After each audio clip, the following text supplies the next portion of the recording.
사도행전 7장은 스데반의 설교입니다. 유명한 스데반의 설교죠. 이 스데반이 7 집사 가운데 한 사람입니다.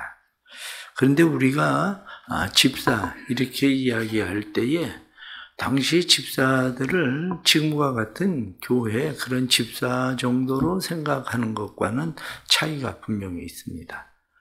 왜냐하면 그때 당시에 이 스데반이라고 하는 집사가 다른 사람들 앞에서 설교한 것뿐만 아니라 다른 집사들, 특별히 이제 뒤에 나오는 빌립 집사, 이런 사람들을 보면 그들이 나가서 복음을 전하고 그리고 또 그들이 하나님의 말씀을 전하고 예언하는 그런 일들에도 함께 힘을 썼던 그런 것들을 보게 됩니다. 그것을 보면 단순하게 우리가 구제하기 위해서 7명의 집사를 세우자. 그래서 헬라파 과부들이 구제에 빠졌기 때문에 그들을 구제하기 위해서 호구조사하고 누가 구제를 덜 받았느냐. 그래서 그 사람들의 필요를 채우기 위해서 집사를 세운 것만은 아니라는 사실입니다. 왜냐하면 이 7 집사라고 하는 사람들이 나가서 복음을 전할 때에 어제도 말씀을 드린 것처럼 니골라당 이렇게 이야기하는 한 당을 만들 정도의 큰 그들은 복음 사역에 힘쓰고 애쓰던 그런 사람들입니다. 특별히 오늘 성경에 나타난 말씀은 성령과 지혜가 충만해서 하나님의 말씀을 전하는 그런 사람입니다. 사도행전 6장에 나타난 말씀의 10절 말씀에도 스데반이 지혜와 성령으로 말함을 그들이 능히 당하지 못하며, 이렇게 스데반이 성령을 받아서 그가 성령의 지혜로 말했다. 그러니까 사람들이 당하지 못했다. 스데반이 사람들에게 잡혔을 때에 그가 복음을 그들에게 전하기 시작을 하는 거죠. 오늘 말씀에 나타난 것은 구체적으로 그가 어떻게 설교했는지에 대한 이야기를 보면 그의 지식이 탁월하다는 걸 압니다. 그는 아브라함으로부터 시작을 해서 모든 것을 지금까지의 이스라엘의 역사를 여기 7장에 짧게 기록을 했지만 그는 그 모든 역사를 아주 길게 자세하게 풀어서 이스라엘 백성들에게 가르쳤을 겁니다. 그 스데반이 복음을 전하는 일들이 회당 이곳저곳에서 복음을 전하고 말씀을 가르치는 그런 사역을 했는데 결론은 스데반의 얼굴만 봐도 그의 얼굴이, 성경 말씀은 스데반을 주목하여 보니 그 얼굴이 천사의 얼굴과 같더라. 이렇게 천사의 얼굴과 같이 성령 충만한 사람이라는 것을 겉으로도 드러내던 그런 사람입니다. 그래서 오늘 성경에 나타난 이 말씀을 가지고 몇 가지 말씀을 드리려고 하는 것은 성령 충만한 사람은 어떤 사람이 성령 충만한 사람인가 하는 것을 말씀을 드리려고 합니다. 성령 충만한 사람은 이런 일 저런 일 다 잘할 수 있지만 성령 충만한 사람의 가장 기본적인 특징은 효과적인 복음의 증인이라는 거예요. 예수님께서 성령을 받아라. 왜 제자들에게 성령을 받으라고 말씀합니까? 성령을 기다리고 성령을 사모해야 되는 이유는 너희가 몇 날이 못 돼서 성령을 받을 건데 너희가 성령을 받으면 예루살렘과 온 유대와 사마리아와 땅끝까지 이르러 내 증인 되리라. 그렇게 말씀하셨거든요. 그럼 말씀을 바꾸어서 생각해 보십시오. 내가 아무리 성령 충만하다고 그래도 전도 못한 사람 성령 충만한 사람 아닙니다. 목사가 성령 충만하다고 그래요. 그런데 목사가 사람을 보고 전도 안 하면 성령 충만한 거 아닙니다. 설교 열심히 잘합니다. 그런데 전도 못하면 성령 충만한 거 아닙니다.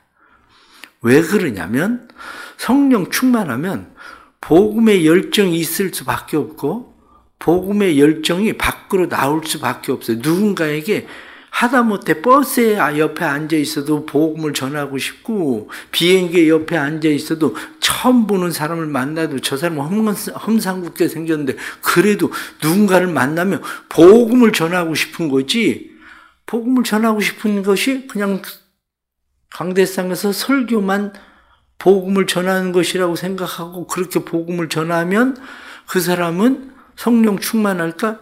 저는 그렇게 생각하지 않습니다. 성령 충만한 거 아닙니다. 성령 충만하면 복음에 대한 열정이 그 안에 있습니다. 그건 여러분들이 성령 충만했을 때를 생각해 보면 알아요. 여러분들이 예수 믿고 성령 충만해졌을 때, 은혜 받았을 때 그냥 가만히 있었습니까? 누군가에게 전도를 막 하고 싶어요. 아니, 목사님, 전 모태신앙이라 그래. 모태신앙이라 그런 거예요. 모태신앙이라 성령 충만이 뭔가를 몰라서. 그게. 모태신앙이라 성령 충만이 뭔가를 모르니까, 아, 나 예수 믿어. 예수 믿고 구원 받았어. 나 복음 전해야 돼. 전도해야 돼. 그 마음은 있죠. 그 마음은 있는데, 그것을 누군가에게 말할 수 있는 열정은 없는 거예요. 그 열정이 뭐냐? 그 열정은 성령 충만이에요.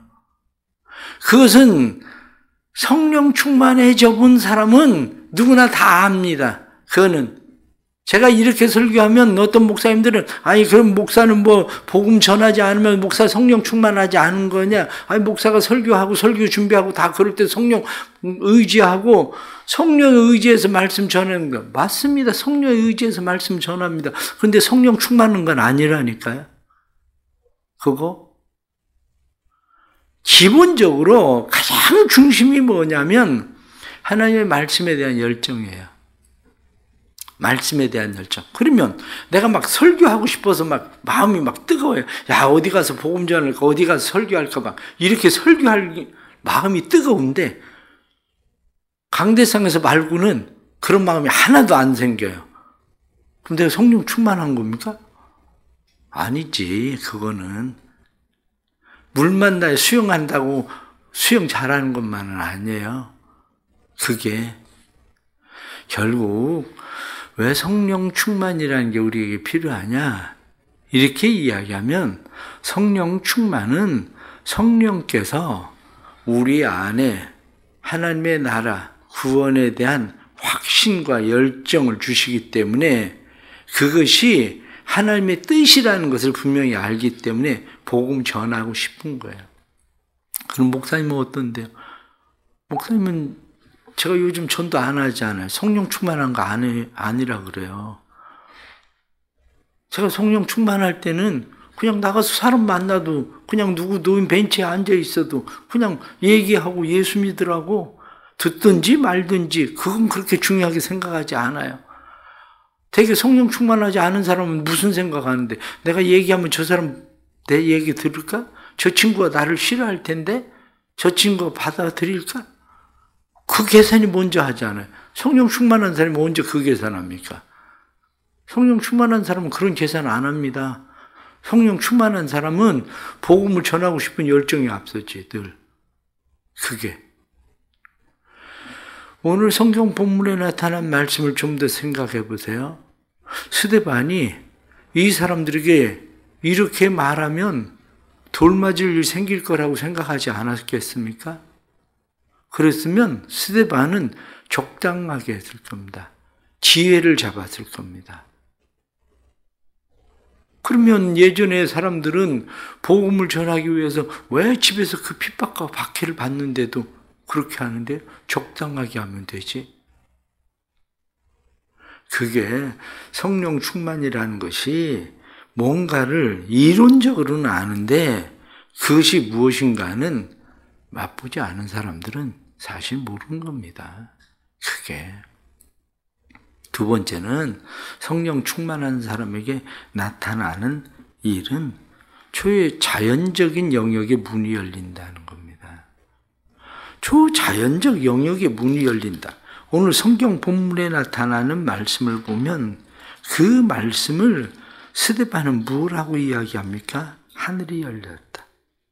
그래서 말씀에 이 55절 말씀 보면 스데반이 성령 충만해 하늘을 우러러 주목하여 하나님의 영광과 및 예수께서 하나님 우편에 서신 것을 보고 말하되 보라, 하늘이 열리고. 하늘이 열렸다. 하늘이 열린 것을 무엇으로 봅니까? 영적인 눈이 열려야 보이죠. 그냥 육신의 눈으로 하늘이 열린 게 보입니까? 구름 거치며 하늘이 열리는 겁니까? 영적인 눈이 열려야 하늘이 거치고 그곳에 계신 하나님과 그리고 예수 그리스도 그 영광들이 보이는 거지. 표적과 기사는 어떻게 나타납니까? 표적과 기사가 나타나는 것은 초자연의 영역의 문이 열려야 그 기사가 나타납니다. 스데반이 복음을 전할 때에 초자연적 영역의 문들이 열립니다. 그래서 스데반이 복음을 전하는 이 일에 초자연적 영역의 문들이 열리는 그것을 그는 경험을 한 사람입니다. 왜냐하면 우리가 6장 8절 말씀 보면 스데반의 은혜와 성령이 충만하여 큰 기사와 표적을 민간에 행하니, 큰 기사와 표적을 민간에 행했다. 초자연적 영역의 문들이 열리는 거죠.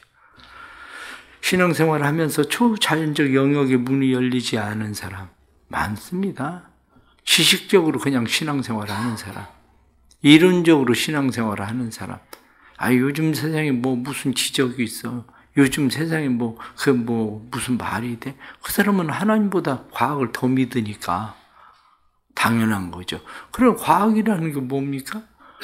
과학이라고 하는 것은 하나님의 질서 안에 있는 것이 과학이에요. 그런데 초자연적이라고 하는 것은 하나님이 질서 안에 있던 그것을 하나 잠깐 끌어내는 것뿐이에요. 그러면 우리 몸은 어떻습니까? 우리의 몸은 DNA를 가지고 있어요. DNA를 가지고 있는데 유전병이라는 게 뭔데요? 유전병이라고 하는 것은 DNA 중에서 하나가 툴툴하게 잘못 튀어나오면 유전병이 되는 거예요. 그런데 이상하게 그게 가족들에게 계속 그 DNA가 드러나는 거죠. 그게 유전병이에요. 마찬가지예요. 하나님께서 우리의 삶 속에 질서를 주셨는데 그 질서 가운데 하나님께서 하나를 꾸집어내면 그게 바로 기적이고 그게 표적으로 나타나는 거죠. 그런데 성령 충만한 사람은 그런 일들이 일어난다는 거예요. 그런 일들이 경험되는 거예요. 그런 일들을 경험하는 사람은 예수님의 기적에 대해서 안 믿을 이유가 하나도 없습니다. 그런데 그게 이론이고 과학이기 때문에 과학을 벗어나면 안 된다는 생각을 가지고 있기 때문에 예수님의 기적을 믿을 수가 없는 거죠. 그게. 왜 우리가 메마른 신앙생활을 합니까? 메말라버린 도덕적 신앙생활을 하는 이유가 그런 거예요. 결혼생활을 하면서 결혼생활이 서로 느끼는 기쁨과 감격이 있으면 결혼생활이 몸이 건조해지지 않습니다. 가끔 차를 마시는 여유 있는 시간, 조그마한 것 같아도 그것이 결혼생활을 행복하게 만들어요. 두 사람이 여행을 갔다 오는 그 시간들이 얼마나 그들을 행복하게 만드는데요. 우리의 삶의 신앙생활을 하는데 그런 경험들이 하나도 없으니까 신앙생활이 초자연적인 일들을 경험하는 일이 없으니까 신앙생활이 메마르고 몸이 건조해지는 겁니다. 그게. 마지막 하나는 성령 충만하면 죽음이 두렵지 않습니다. 하늘을 보고 사는 사람이 그곳에 하나님의 영광을 보고 예수님이 하나님의 보좌 우편에 앉아 계신 것을 본 사람이 죽음이 왜 두렵습니까? 성령 충만한 사람이 예수님의 부활 때문에 예수를 믿는 건데 죽음이 왜 두렵습니까? 두렵지 않죠. 왜? 예수님의 부활을 경험하고 내가 그리스도와 함께 십자가 못 박혀 죽었나니 그런즉 이제는 내가 사는 것이 아니라 내 안에 그리스도께서 사신 것이래 이렇게 고백하고 그리스도와 함께 사는 사람인 것 너희가 나를 믿으면 죽어도 살겠고 살아서 나를 믿는 자는 영원히 죽지 아니하리라. 그 말씀이 무엇인가를 알기 때문에 죽음이 두렵지 않은 거예요. 죽음이 두렵지 않다고 해서 죽음이 슬프지 않다는 얘기는 아닙니다. 슬픔의 감정은 우리의 인간의 혼의 영역, 우리의 마음의 영역이기 때문에 아무리 우리가 하나님의 나라에 대해서 소망하고 그것을 믿고 확신하고 부활을 확신하고 살아도 정들었던 사람들과의 이별 사이에서 마음의 슬픔을 가지고 있다고 해서 그 사람 부활을 안 믿는 건 아닙니다. 그것은. 그러나 분명한 것은 죽기 싫어서 세상에 그렇게 발버둥 치지는 않아요. 세상에 그렇게 목을 메고 사지는 않습니다. 세상에 왜 그렇게 목을 메고 사는데요? 여기가 끝인 줄 아는데 어떻게 그걸 놓겠어요? 못 놓지. 예수를 믿는다는 것이 굉장히 어려운 것 같고 예수를 믿는다는 것이 굉장히 쉬운 것 같아도 예수를 믿는다는 것이 굉장히 어려운 이유는 성령 받지 않으면 예수 믿는 것이 굉장히 어렵고 예수 믿는 것이 굉장히 쉬운 것은 사실 성령 받으면 충만해지면 예수 믿는 것이 굉장히 쉬워요. 그게 우리가 왜 성령 충만하려고 하는가? 오늘 성경에 나타나는 말씀을 다시 보면 분명해집니다. 하나님을 보는 삶이에요. 땅에서도 하나님을 보는 삶. 땅에서도 하나님의 영광을 보는 삶. 땅에서도 하나님의 뜻이 이루어지고 있는 것을 느끼는 삶. 그게 결국 예수 믿는 겁니다. 오늘도 우리 안에 주님께서 성령 충만함 주시고 성령 충만함을 또 사모하는 성도들에 대해서 늘 성령의 충만한 은혜가 마음 가운데 있어지길 바랍니다. 기도하겠습니다. 성령 충만하길 원합니다. 다시 우리를 성령으로 충만하게 해 주옵소서. 성령을 받은 것은 맞습니다. 그러기에 우리가 예수 그리스도를 주시라 고백합니다. 그러나 성령 충만하지 않은 것도 맞습니다. 우리는 다른 사람을 향한 복음의 열정이 없습니다. 십자가의 복음, 부활의 복음을 전하고자 하는 열정이 우리 안에는 없습니다.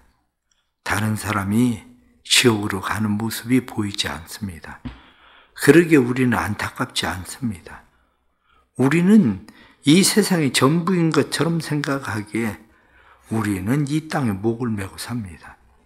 그것뿐만이 아니라 우리는 성경에 나타난 많은 기사와 표적들을 과학이라는 이름으로 하나님께서 만들어 놓으신 질서 안에 가두어 버리고 맙니다. 그러나 하나님은 표적과 기사를 나타내셔서 하나님에게는 그 모든 것이 하나님의 질서 안에 있다는 것을 우리로 하여금 알게 하시는데 저희들은 과학을 믿지 하나님을 믿지 않습니다. 우리를 도와주옵소서. 무늬만 그리스도인, 도덕적인 그리스도인, 메말라버린 신앙생활, 이것이 우리의 삶이 아니라 오직 하나님 믿고 의지하고 신뢰함으로 하나님을 바라보고 경외함으로 살아가는 삶이 되게 하여 주옵소서.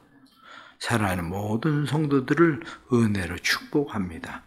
모든 성도들에게 은혜와 진리와 능력으로 충만하게 해 주셔서 하나님의 거룩하신 뜻을 이룰 수 있도록 성령님 도와주옵소서.